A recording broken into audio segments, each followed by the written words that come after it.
It's time to accelerate. Hi, I'm your host, Andy Paul.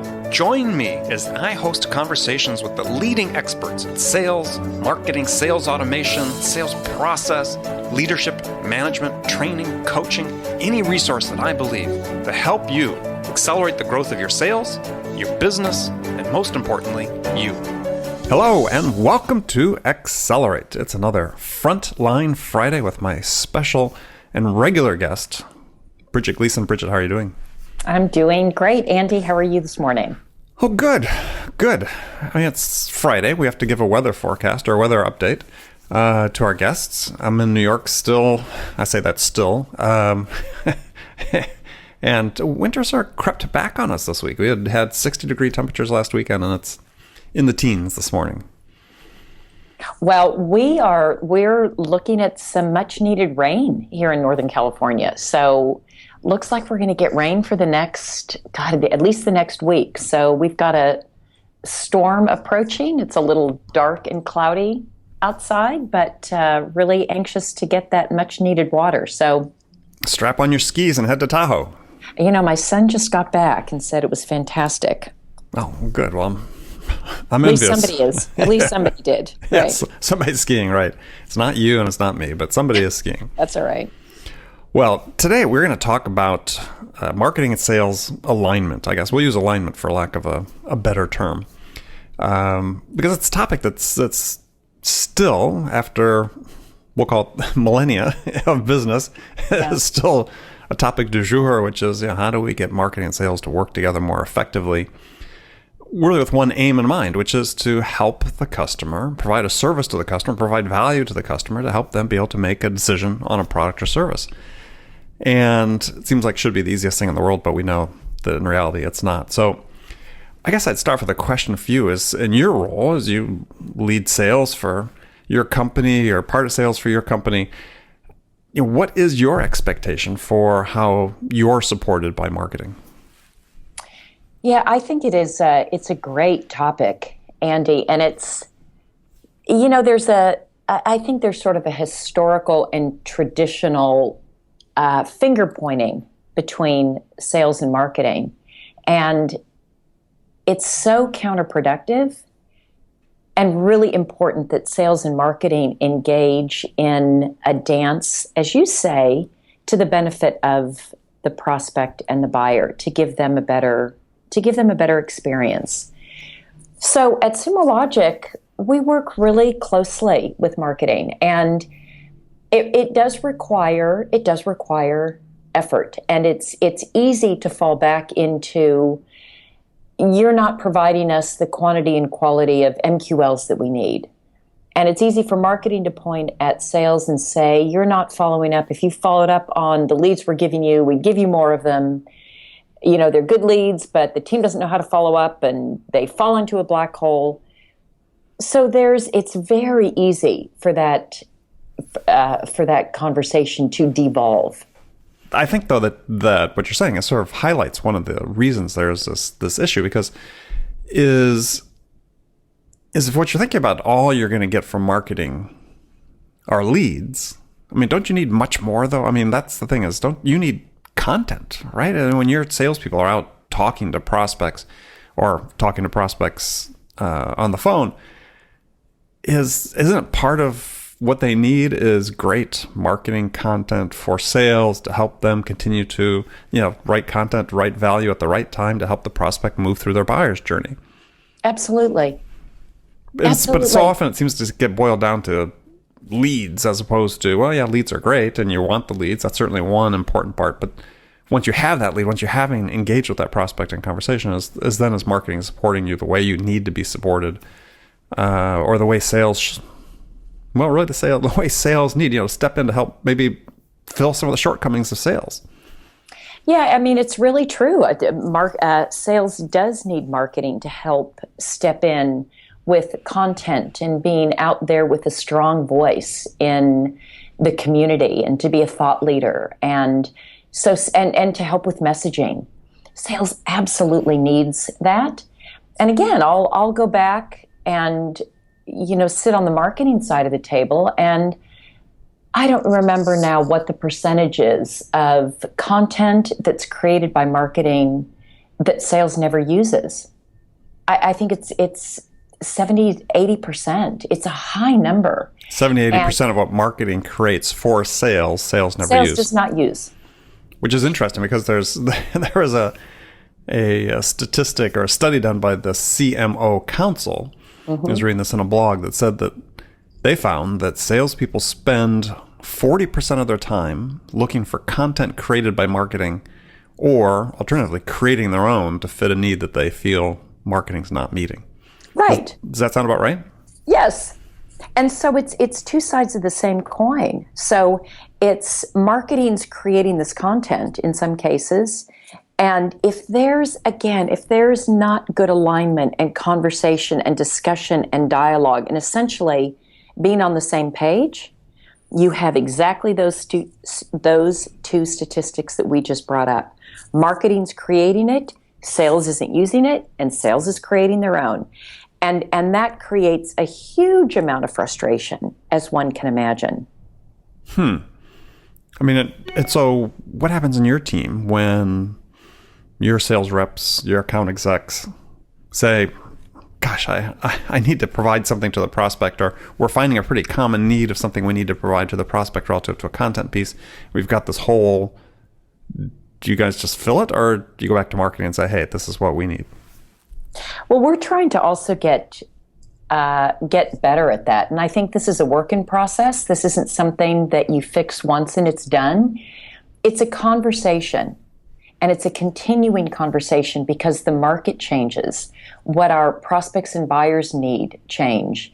The sales team learns things that they need to feed back to marketing and say, hey, we're noticing that things have shifted, and these are the concerns that we're hearing from our prospects, and we don't have that covered. So we have a portal that where we keep content and materials, and that's where the latest and greatest presentations and case studies and white papers and messaging resides. And that's where marketing will put assets, and that's where sales will go to look for assets. What we're working on creating now, Andy, is how can I, as a sales leader, measure, monitor, and inspect that the sales team is actually using these assets, and then what is the effectiveness of these assets when they're out in the wild. And it's my responsibility to feed that information back into marketing. Marketing can't get better if they're not getting our input from sales. So what were those two questions again, just to highlight them for the audience that you're answering, the data that you're tracking? So what content are they using, and how effective is it? Okay. So how are you tracking that? Well, this is what I'm saying, that we are working on tracking. So we can tell with, we use Outreach and we use Yesware. So we've got templates that we populate the content for marketing. And we can see, I can tell which reps use which templates based on marketing campaigns, and then how effective they are. It'll score them for me. Okay. So give an example of one using, because Outreach and Yesware are different, and a lot of people may not be familiar with one or the other. So maybe just give an example of how it works with one versus the other. So let's say with Yesware, for example, I may have, let's say I'm going after a particular, let's say it's a DevOps profile in a company that's doing e-commerce. And there are templates that marketing has created specific to this profile in this industry. And the profile being your persona. The persona, okay. Right. The persona of the ideal client profile, right? Okay. Exactly. And so there are these templates that the sales team will use when they are approaching somebody with this persona. So they'll use this template, and Yesware will track how many times the template is used, how many times that email gets opened and how many times it gets replied to. And then we can track it all the way through what eventually happens with this lead. Does it eventually become an opportunity? Does it eventually become a closed won customer? And this is something we're working on now. We don't have it all dialed in, but the tools and technologies are there now, Andy, for us to start to use these more effectively. And this is exactly the kind of feedback that marketing needs to be effective. So they can look at a template and say, wow, this one template that we're using gets great responses back from prospects. And this other one for the same persona is not getting the ones we need back. Let's go in and tweak that messaging. Now, is there training that you do with your sales team to educate them about personas so they understand? Yes. Because do they get the alignment? They understand that this person fits this persona as opposed to this other persona over here. Yes. And again, this is ongoing, and this is something that we do with marketing very closely. It's very important for them that the sales team is trained and understands the different personas and the different use cases and what messaging is going to resonate best with that persona. And when you think about it, Andy, marketing is getting all of this data also.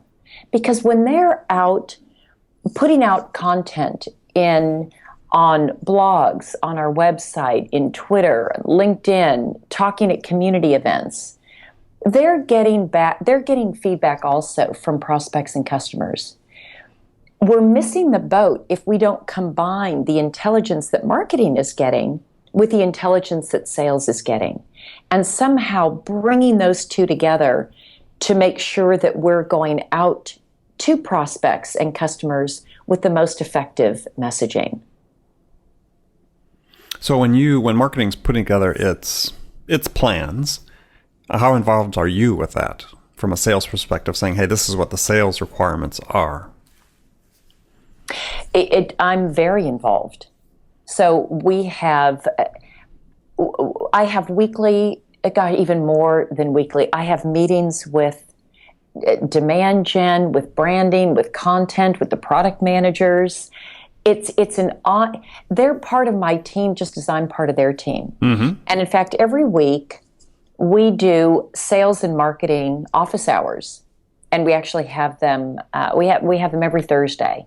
And sales and marketing, we do them together. The VP of marketing and I, and demand gen, and there's some people from my team. And it's a time for people to come and ask questions. And what we realized, Andy, is they need to ask us together. We're a team. And a lot of the things that affect marketing affect sales. A lot of things that affect sales affect marketing. So let's say if you had to sort of think about it, I mean, from a percentage standpoint, what percentage of the content that marketing produces for sales are you able to actually use? I mean, how much sort of iteration do you have to go through on each of them to get them to the point where they really work? Or are you guys getting better at, first time is on point or close to be on point? I don't have a good answer for that. I would say that we're constantly evolving. And so let's say marketing produces a blog post or a white paper. We'll then take that, and this is marketing and sales together. We'll take it and we'll create, let's say, a template that sales can use. And one of the reps came to me yesterday and said, God, I'm looking at these new templates. They just seem too long, too much, too heavy. And for people listening, this is an email template, an email. Yeah. So you're talking about something primarily used by a sales development rep. Correct. Okay. Just to put that in the context. Yeah, thanks, Andy. And so I said, okay, well, it's easy. It's actually fairly easy to test this. So let's take the one that marketing created and continue to use that, and we A/B test it. And then why don't you create one that just based on what you know about interacting with prospects, that's a little bit shorter, a little bit more concise, and test that one. And then let's see which one performs better. Mm-hmm. And then we meet with marketing and say, hey, look at these two. Let's try to, we think shortening them, we're seeing a better response rate if we do that. And it's just an ongoing dialogue. I don't think the expectation should be get it right right out the gate. I don't think that's a realistic expectation. I think this is all about a dialogue. It's all about working as a team. It's all about working together. It's all about evolving and acting in a coordinated way that we continue to get better as a team. Okay. And it requires frequent communication. Frequent. Yes. All right, we're going to take a short break, and we'll come back. I have a couple questions, obviously, to follow up on, talk about marketing sales alignment on Frontline Friday with Bridget Gleason. We'll be right back. Hi, this is Andy. Connect and Sell is used by sales reps at nearly 1,000 companies, including hundreds of technology startups and several Fortune 500 companies, to overcome the challenges of getting prospects on the phone. Companies using Connect and Sell grow their revenues faster by enabling their sales reps to have more sales conversations in 90 minutes than they could otherwise achieve in an entire week. Connect and Sell can be deployed directly to your sales reps, or you can take advantage of their outbound on-demand service, which delivers qualified prospect meetings scheduled directly on your sales reps' calendars. Visit connectandsell.com to learn more about how Connect and Sell can start filling your pipeline today. Welcome back. We are talking marketing and sales alignment today. And so a question here is so you sort of two parts to your SDR team. You've got your proactive outbound, you've got your inbound responders. Or do you, I forget, do your people do both? Do you have a separate inbound team? We have one team that does both. Does both, okay. Yeah. So, part of the theory of content marketing is that content marketing is initiating the dialogue with the potential buyer before sales gets involved in the process. But as you and I know, there's lots of people that believe that the statistics about, in fact, that are statistics, I won't say statistics, the studies that have been done that project that buyers are more than 50% of the way through their buyer's journey before they ever engage with a vendor or a sales team. People that believe, that's not the case, right? That the first time the buyer really didn't start their journey until the salesperson actually talked to them. So if marketing is creating this conversation that supposedly is taking place, where does sales enter that conversation? Or is sales restarting the conversation once they finally engage with the prospect? And I think that sort of becomes sort of a key point as you talk about content marketing is if you subscribe that it is they're already have begun or may halfway through their buyer's journey before they reach out with the salesperson, is really important. As I talk about in my last book, it's really important at that point that the sales rep really pick up the conversation where marketing left it off. And not go back to and start engage what I call top of funnel selling, talking about the company and what we do again and so on and so forth. So how do you see that working what you do? Well, I think when things are working properly, it is as you described, which is that marketing has nurtured them partially along this funnel. They're deeper down into the funnel. They've already started. They've engaged the prospect, and they've nurtured them along their buyer's journey, so that by the time a sales rep is interacting with this prospect, they're maybe 2/3 of the way through. And you're right, the sales rep shouldn't go back to the top. It shouldn't go back to the top and start all over.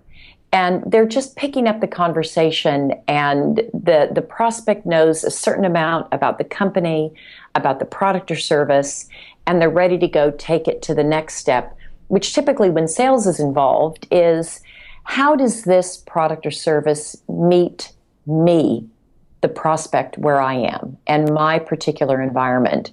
And it becomes a more personal interaction between that problem and the product or solution.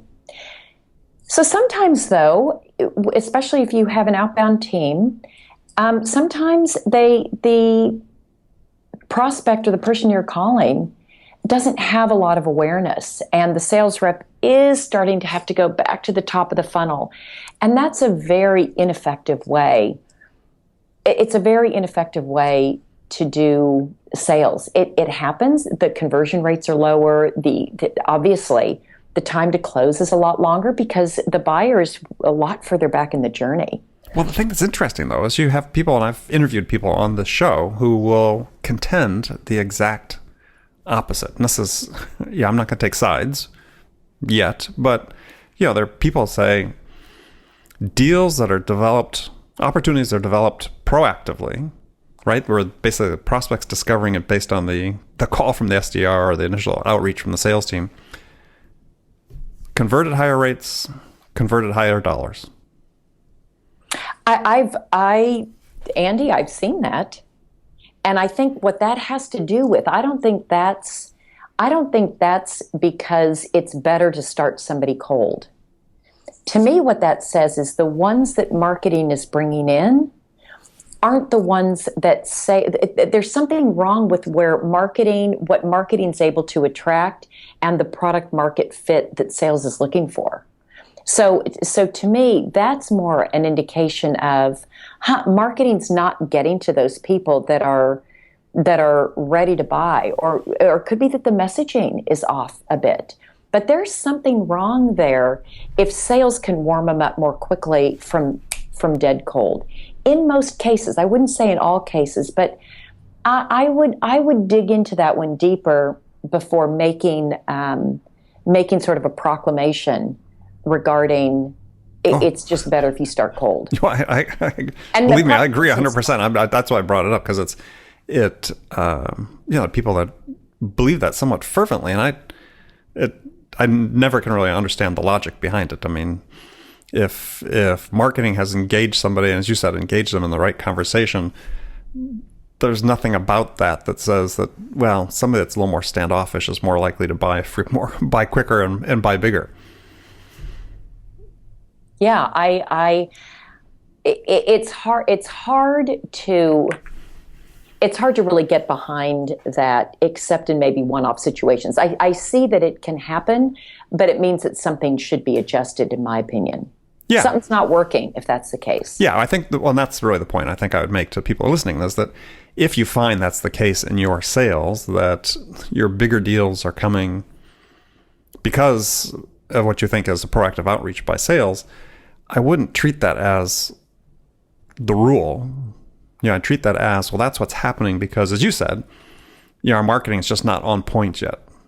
And you want to keep investing in your marketing to try to make it more on point so that you can bring those customers in, those big customers, the ones that close more quickly and bigger, partway into their buyer's journey where you want to engage them, because then it becomes much more effective for your sales team. Yeah, I agree. Okay, gosh, now that I've been able to preach a little bit, fantastic. So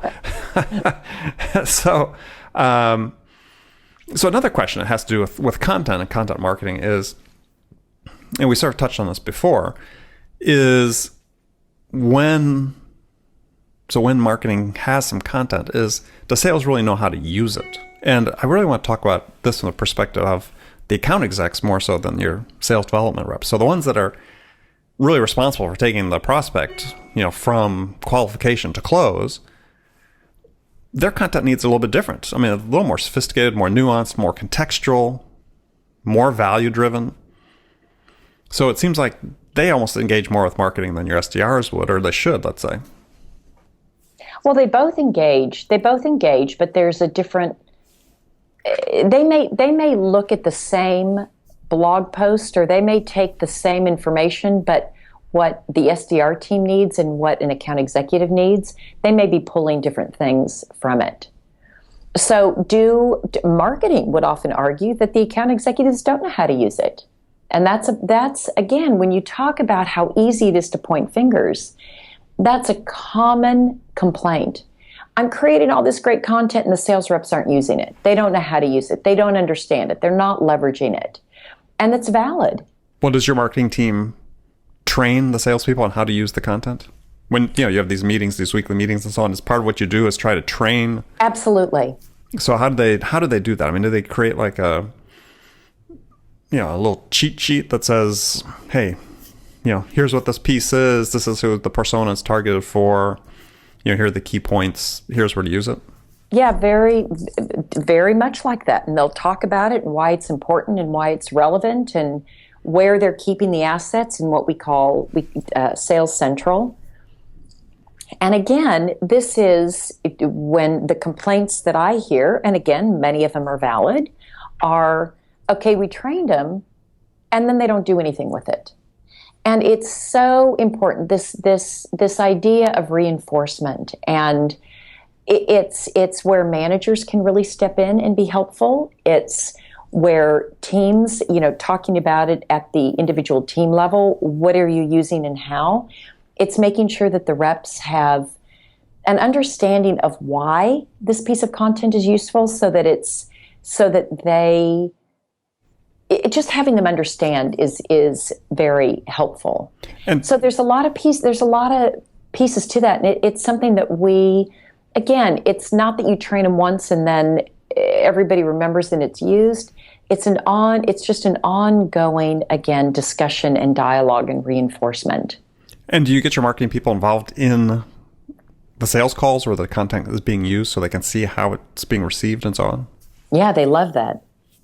Because I think that's really important. I think if people listening again is you've got marketing and sales teams, is make sure the people that are creating the content are getting that customer facing experience so they can see firsthand how sales is using it, and given how sales is using it, how it's being received by the prospect. Because they could have a great piece of content, but if sales isn't using it in the right way, it could be completely off the mark. And this is what I see fairly frequently is well-intended content that probably has a fair amount of value. In sales, well-intentioned perspective thinks they're using it the right way, but they're not. And so just that mismatch really becomes a critical mismatch between what the customer is expecting, what they think they need, and what they're receiving.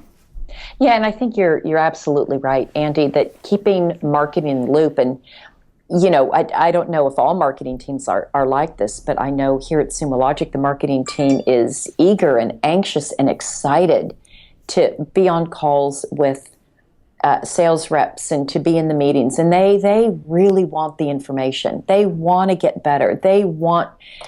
We are a team, and I feel very supported by marketing in that their intent is to be this great partner. And it's my commitment back to them is I want to be a great partner for them also to help them do their jobs also more effectively. Yeah, so I think you've brought out several great lessons for people that are listening, thinking about this in their own companies and the things, their own work, what they're doing. One is, everybody gives lip service to collaboration, but you actually have to have manifestations of that collaboration in your weekly routine, your weekly schedule, your weekly process. You talked about you have your weekly marketing and sales Q&A, where it's done collaboratively and jointly, which I think is a great idea. That's a simple idea, but it's a great idea to build collaboration, collegiality, and so on within the team. Yeah, and I think it also sends a strong message to the company and to the sales and marketing teams as well, is that we are a unified team, and that's how we want to operate, and that's how we think of ourselves, and that's how we interact.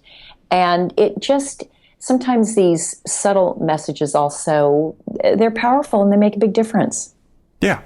And then on top of that, as your marketing team is producing content that is intended, again, from a well-intentioned standpoint, intended to be valuable for the prospects to help them move through their buyer's journey, is you have to proactively and deliberately and mindfully teach sales what it's for. Give them, as we said before, cheat sheets, give them written instructions about how to use it, how it should be used, help them learn how to use it, how to express it. Because one of the issues that I think you want to try to avoid is two different messaging voices that go out. And you see that a lot, right? Where sales sort of looks at what marketing's saying and then say, well, there's a better way to say it. I'll say it like this. And that can also start operating at cross purposes. Definitely. So, without that engagement with your marketing team, with your sales team, you're going to get that coming up more often, and that doesn't help you. Yeah, to 100% agreement. Gosh, you'll have to start disagreeing with me sometime. Well, I will. Okay. I'm sure. We're putting it as a teaser for the audience. Stay tuned, because we'll That's have right. disagreement. Maybe next week we'll have disagreement. Let's do disagreement Friday. Disagreement day. Okay. Yeah, Friday. Right. Disagreement Friday. I bet. Well, okay. We'll have to work on that. Maybe we can come up with some ideas where we're not so aligned. Okay. Well, great. So, as always, it's been a great show. Appreciate you being on. My guest on Friday, every Friday, has been Bridget Gleason. And we'll look forward to talking next week. Sounds great. Have a great rest of the day, everybody. Thanks for listening to the show. If you like what you heard and want to make sure you don't miss any upcoming episodes, please subscribe to this podcast on iTunes or Stitcher.com. For more information about today's guest, visit my website at andypaul.com.